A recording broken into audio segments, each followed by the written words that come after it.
Hello students, welcome to JS Chem classes. Subject pharmaceutical chemistry pharmacy classes. आज की subject में बात करेंगे फार्मास्यूटिकल केमिस्ट्री के important questions on the basis of MCQ question. Now let's start. Now first question is identify the antiseptic and disinfectant drug. Identify the antiseptic and disinfectant drugs. First option proflavine, chlorocresol, second benzyl penicillin ampicillin, third busulfan azithromycin, and fourth caffeine nicothamide.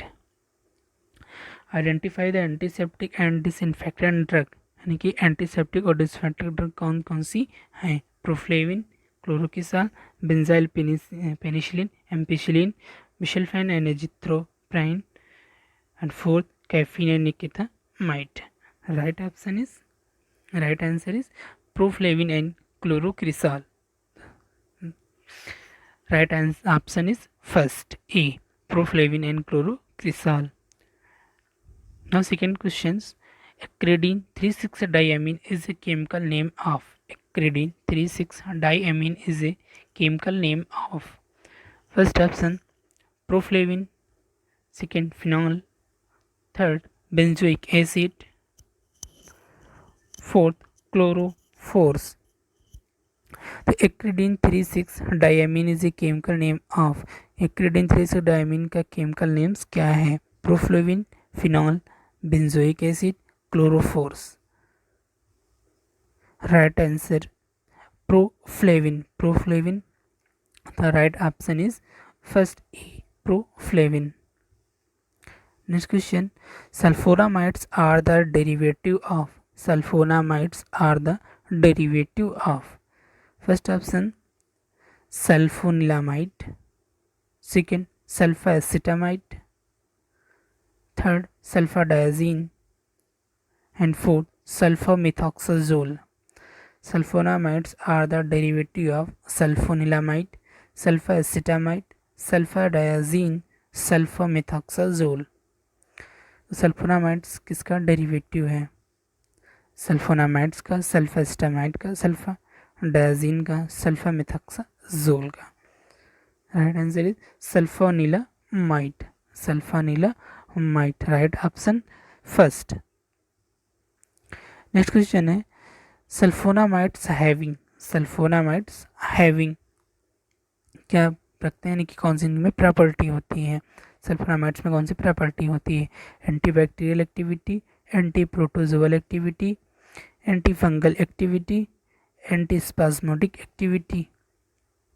Sulphonamides है, sulfonamides में कौन सी property होती है? Antibacterial activity होती है, anti protozoal activity, anti fungal activity, anti spasmodic activity. Right answer is antibacterial activity. Option first is correct. Now next question. Which drug is used to treat amoebic hepatitis? Which drug is used to treat amoebic hepatitis? First option chloroquine, second proguanil, third trimethoprim, and fourth pyrimethamine.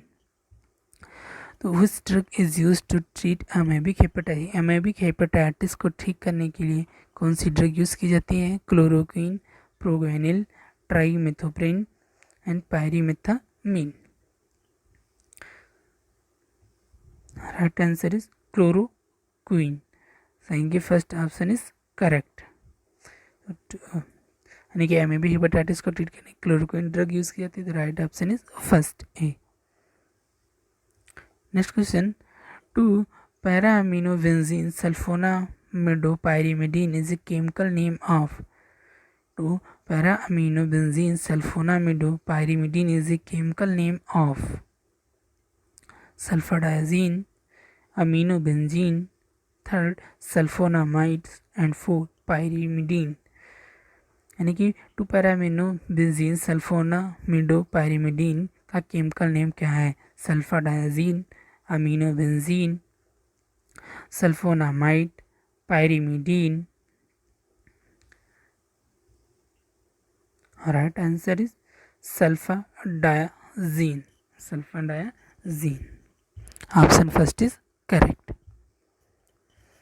Next question है antibiotics are the chemical compounds produced by. Antibiotics are the chemical compounds produced by. First option living microorganism, second living things, third living tissue, and fourth living virus. The antibiotics are the chemical compound produced by. Antibiotics chemical compound होते हैं जो produce किए जाते हैं, बनाए जाते हैं. Living microorganism, living things, living tissue, living virus. तो ये बनाए जाते हैं लिविंग माइक्रो ऑर्गेनिज्म के द्वारा. लिविंग यहाँ पे माइक्रो ऑर्गेनिज्म होगा, लिविंग माइक्रो ऑर्गेनिज्म के द्वारा. तो right option is first A, living micro organism. Next question है isoniazid develop resistance within a week, hence it is given in conjugation with. Isoniazid develop resistance within a week, hence it is given in conjugation with. First option है ethambutol, second salicylic acid, third ampicillin, fourth डोलसियाजिम. तो isoniazid develop करते हैं, resistance develop कर लेते हैं, इसलिए वो किस ड्रग के साथ कॉन्जुगेशन में दिए जाते हैं. Ethambutol, second salicylic acid, third ampicillin, fourth diltiazem. तो ये दिए जाते हैं एथम्ब्यूटाल के साथ. आइसोनियाजिड रेजिस्टेंस डेवलप कर लेते हैं, इसलिए इसे दिया जाता है एथम्ब्यूटाल के साथ. अर्थात option first is correct. Next question है dapsone ethionamide belongs to his category. Dapsone ethionamide belongs to his category. First option है antileprotic, second anti fungal, third anti malarial, and fourth anti neoplastic. Dapsone और इथोनामाइड किस category से belong करते हैं? Antileprotic drug, anti fungal drug agent, anti malarial agent या antileprotic agents.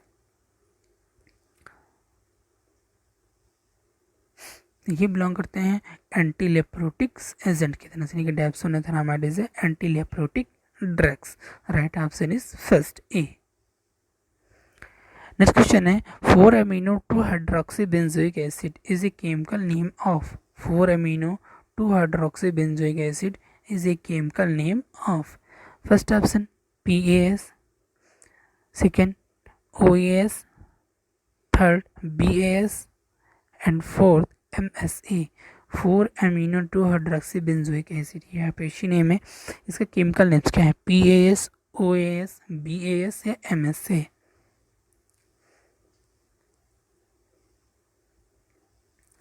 Right option P answer है PAS, para amino salicylic acid. Right option इसका first है. Next question है the drug which are used to reduce inflammation are known as. The drug which are used to reduce inflammation are known as. First option anti inflammatory agent, second analgesic, third diuretic, fourth साइकोसिस. The drug which are used to reduce inflammation are known as. यानी कि inflammation को कम करने में जो drug use की जाती है उन्हें कहा जाता है. First option anti inflammatory agent, second analgesic, third diuretic and fourth साइकोसिस. इन ड्रग का कहा जाता है एंटी इन्फ्लेमेटरी एजेंट. अर्थात right option is first A, anti inflammatory agent. Next question है neoplasm is the medical term used for. Neoplasm is the medical term used for. First option cancer, second infection, third disease and fourth leprosy. Neoplasm is a medical term used for. Neoplasm medical term है जिसका उपयोग किया जाता है cancer के लिए, infection में, disease बीमारी या लेप्रोसी. तो नियोप्लाज्म यूज किया जाता है कैंसर के लिए. Right option is first A. Next question है di ethyl ether is, di ethyl ether is, di ethyl ether क्या है? First option very inflammable, second not inflammable, third flammable and fourth hygroscopic. तो di ethyl ether क्या है? Very inflammable है, not inflammable है, flammable है या hygroscopic है। तो डाई इथाइल ईथर इज क्या है? वेरी इनफ्लेमेबल है, वेरी इनफ्लेमेबल। तो right option is first A. Next question है general anaesthetics are, general anaesthetic are. First option CNS depressant, second CNS stimulant, third nervous stimulant and fourth hygroscopic. General anaesthetics are CNS depressant, CNS stimulants, nervous stimulants and hygroscopic. ये होते हैं CNS depressants drug. General anaesthesia क्या होती है? CNS depressant होते हैं और the right option is first A. Next question है which drug is used as a mediator in ophthalmologic practice, which drug is used as a mediator in ophthalmologic practice. First option atropine, second benzene, third ephedrine, fourth adrenaline. कौन सी drug ऑप्थेल्मोलॉजिक practice में ऑप्थेल्मोलॉजिक practice के दौरान use की जाती है? Atropine, benzene, ephedrine and adrenaline. तो use की जाती है atropine. Right option is first atropine. Thank you. Thanks for watching this video. Like, share and subscribe my YouTube channel JSKM Classes. Thank you.